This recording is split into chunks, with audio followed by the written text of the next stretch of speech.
Hey friends, I'm Ashley and welcome to Ash's Cozy Corner. This video is all about wildflowers and my top 10 tips that I highly recommend. Most tips are beginner tips, so this could also be considered a beginner's guide instead. Let's get right into it. Tip number 1 is the time and fish settings in the game. If you're anything like me, I don't really mess with settings very often, so I didn't even check the settings until way later in the game. Wildflowers has 3 different time settings, which are relaxed, normal, and challenging. Relaxed makes the day go by super slow so you can get as much done as you need to. Normal is exactly what it says, the normal speed for the day, and challenging makes the day go by so much faster. Typically, I use relaxed most of the time so I can get everything I need to get done in a day, as it also lets me talk to every single villager in a day super easy. However, challenging is really useful when you need the time to go by and need to get to nighttime really fast so you can talk to the coven or get moonflowers, or you're waiting on a store to open. There's also a button in settings that says remove timing challenge when fishing, which makes the fish stay in the spot instead of swimming away if you do not catch them. Personally, I leave mine toggled off because it's pretty easy to catch fish anyway, and I normally know which fish I want before even throwing my line in. Tip number 2 is to sell fish sticks. Fish sticks require 1 flower and 1 fish and sell for 100 coins, making it the easiest way to make money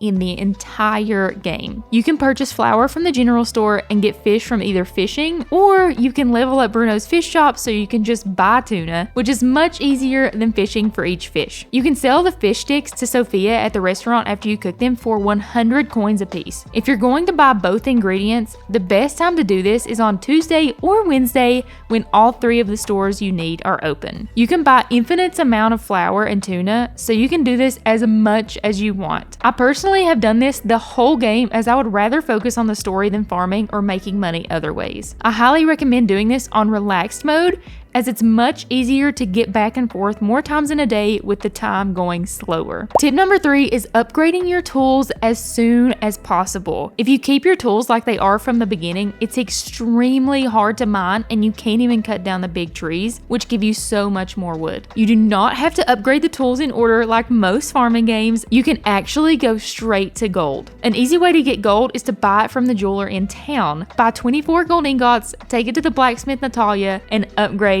both your pickaxe and your axe. It's super easy and makes everything so much easier and faster to collect. Tip number 4 is to buy the vegetable field as soon as the game lets you. This makes for so much easier farming and honey collecting. The vegetable patch requires 50 soil, 5 iron ingots, and 50 wood. Make at least 4 compost piles and gather as many weeds as possible every single day so you have a steady supply of soil coming in, and don't use the soil for anything else. Just continue to save until you have 50 for the veggie patch. Once you get the vegetable patch, you'll have so much more room for farming, which makes fulfilling quests in the game so much faster and easier, as you'll have a steady supply of crops. Once you do get the veggie patch, however, continue saving the soil as you'll need it for a future hayfield. Tip number 5 is about honey. In wildflowers, you need honey for quests and crafting, and usually it takes so long to get, so here's one of the best ways to get constant honey. Once you finish building the veggie field,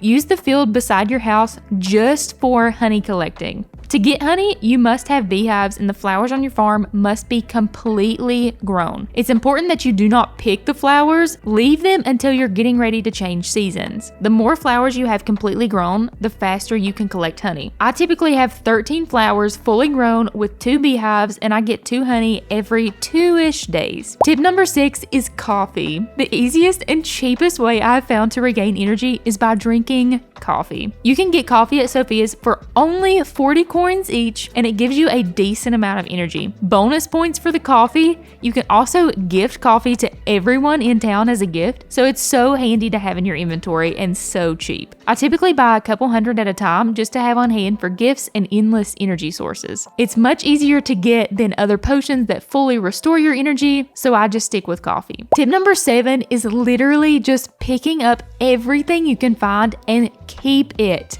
You will most likely need it at some point for a recipe, crafting, potion, or a quest, and you have infinite inventory, so there's literally no issues with keeping everything. Also, there are a few forageable items that you may not see constantly, so just a reminder to always get the flower in front of Thomas's house, the blueberries that are up at the lighthouse, which are available spring through fall, the beach area, and the moonflowers that only pop up in the forest after 7 p.m., also available spring through fall. This will make all of the quests go by so much quicker because you'll already have everything you need in your inventory most of the time. Tip number 8 is to unlock your shops completely. Unlocking your shops completely means that you will have many more options to purchase. You can see your current shop's level by looking to the right of the shop name and looking at the stars. The amount of stars filled in is how close you are to the highest level. And there will also be a bar filling up for each star when you sell something, which is just like a little experience bar showing you how far you are. The easiest way to level up your shops to unlock everything is to buy something from the shop, then immediately resell it. I typically buy around 50 items, sell them, and repeat until you have fully unlocked everything in the store. Keep in mind, some shops are a little harder to level up, for example, Kai's shop. However, you can make a bunch of paper to sell to Kai to level up his shop fairly quickly. Tip number 9 is to actually take advantage of the magic in the game. I would actually forget that I could create potions and use magic most of the time, but some of the potions are so amazing and are great for quality of life reasons. Some of my favorite potions are Miracle Grow potions, which speeds up the plant growth, or the Charming potion,